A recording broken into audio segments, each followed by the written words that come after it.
The phone buzzed on the kitchen counter, but I didn't immediately reach for it. I was washing the dishes after dinner, the rhythmic scrape of the sponge against plates a small comfort against the hum of our otherwise quiet house. But when I finally glanced at the screen, the words made my heart stop. Going on a trip with my boss. It was a text from Mira. Just like that. 10 words that felt like a punch to the gut, a sudden, merciless slap across my carefully constructed world. I set the sponge down, letting suds drip into the sink, my mind racing. My fingers hovered over the phone. "Mira," I typed. "What do you mean?" But I couldn't press send. I didn't want to provoke her yet. My stomach churned with a mixture of fear and disbelief. She had always been so meticulous, so careful with her words, her actions, the very way she moved in the world. And yet this casual declaration, felt like a betrayal carved straight into my chest. I heard the faint sound of her heels clicking down the hallway. She appeared at the doorway, hair slightly mussed, eyes brighter than usual, a mischievous curve to her lips that I had once found irresistible. "Hey, love," she said, tilting her head. "Why the long face?" Could barely speak. My voice cracked as I said, "Mira, this text." I let my gaze drop to the phone in my hand. "Going on a trip with your boss. What is this?" She froze for a moment, then smiled that same sly smile. "Oh, that. Don't worry. It's nothing serious. Just a business trip, really. He wanted me to accompany him because of the new project." Her voice was light, almost playful, but her eyes flickered, a flash of something I couldn't quite identify. Guilt, excitement, fear. I swallowed hard. Just a business trip. My hands trembled slightly. "At this hour?" She shrugged, as if the question were absurd. "Yes, tonight. We leave early in the morning." Something inside me twisted. "Alone?" She hesitated, just for a heartbeat, before nodding. "Yes. But it's strictly professional, I promise." Her words should have calmed me. They didn't. They fanned the flames of suspicion. I wanted to believe her, desperately, but the instinct in my gut screamed otherwise. I followed her into the living room, where the dim light from the table lamp cast long shadows across the walls. "Mira, if something is going on, anything, just tell me. I need the truth. Not half-truths, not reassurances that sound like lies." Her face softened. She reached out, touching my arm. "You're imagining things, Raj. Just work. I swear." But I couldn't shake the feeling that the world had tilted, that the floor beneath me was cracking. That night sleep came fitfully.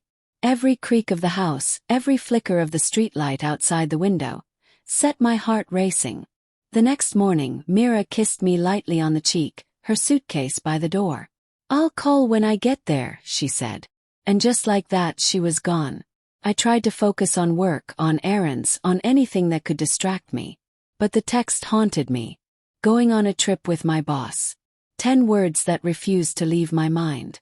By mid-morning, the first pieces of the puzzle began to emerge.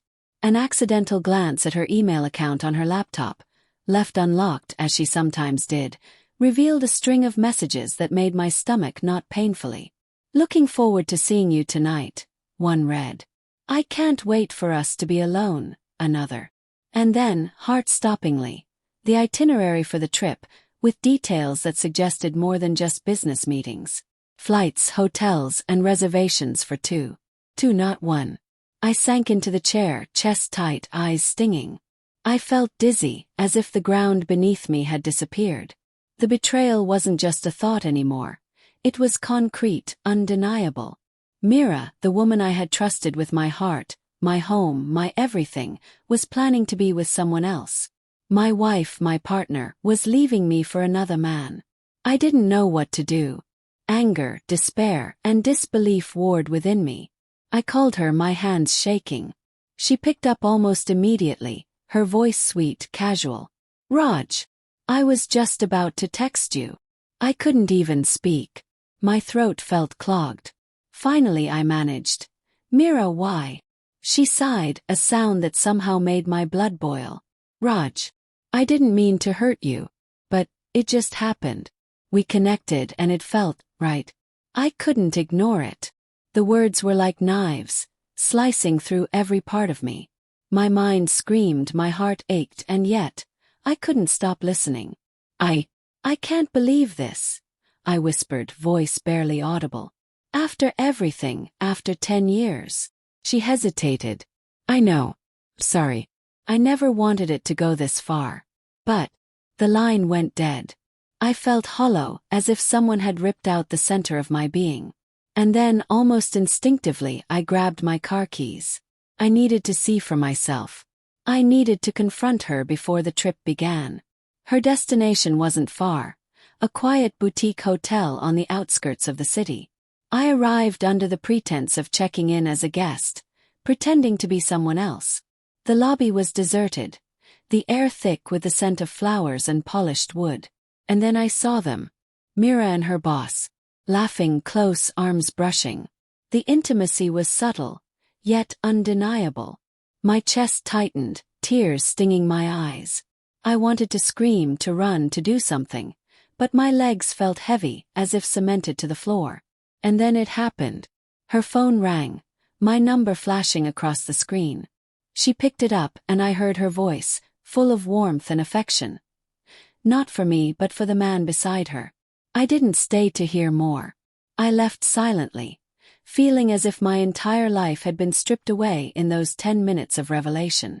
When I returned home, I sat in the dark living room, surrounded by the echoes of our past.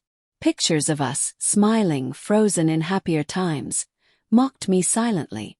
I wondered how she could have been so close to me, shared my life, my dreams, my nights and mornings, and yet betray me so completely. Hours later, my phone buzzed again. It was a message from Mira. Raj, we need to talk when I get back. I never meant for this to hurt you. I stared at the screen, shaking. I wanted to throw the phone across the room, to curse her, to beg her to explain. But I didn't. The words felt empty now. Hollow apologies that couldn't undo the damage. By the next day, the news spread. Her boss, it turned out, was under investigation for embezzlement. The hotel where they had planned to meet had cameras, witnesses, and evidence.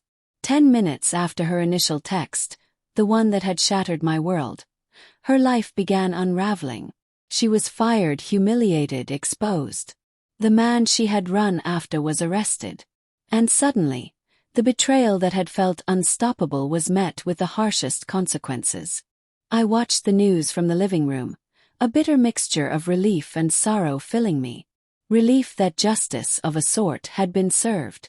Sorrow for the woman I had loved, the marriage that had been destroyed, and the emptiness that now stretched across my life.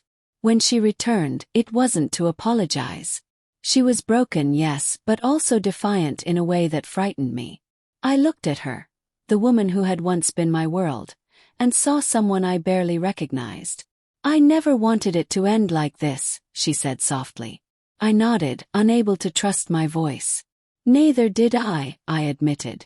But it did. And we can't go back. For a long moment, we sat in silence. Two lives once intertwined, now drifting apart like flotsam on a dark river. The betrayal had been exposed, the consequences laid bare. And yet, I knew the pain would linger, etched into every memory, every glance, every corner of our home. I left the room, walking through the empty house that had once felt warm and alive. The dishes remained unwashed, the lights dim, the air heavy. The world outside continued as if nothing had happened, but inside, my heart carried the weight of what had been lost. And though her life had been destroyed in those 10 minutes, professionally, socially, even personally, so had mine in ways no one could ever see or measure. I realized then, with a grim clarity, that betrayal isn't just an event. It's a wound that lingers, a shadow that follows you, a truth you must carry whether you like it or not. Myra's life had collapsed, yes, but so had the life we had built together. And unlike her, I had no one to blame but the person I had loved the most. The text that started it all sat on my phone, glowing faintly in the dark. Going on a trip with my boss. 10 words. 10 minutes. A lifetime destroyed. And somewhere in the silence of the house, I understood that some betrayals never truly end. They only change shape, haunting you, whispering in the corners of your memory, reminding you of what was and what can never be again.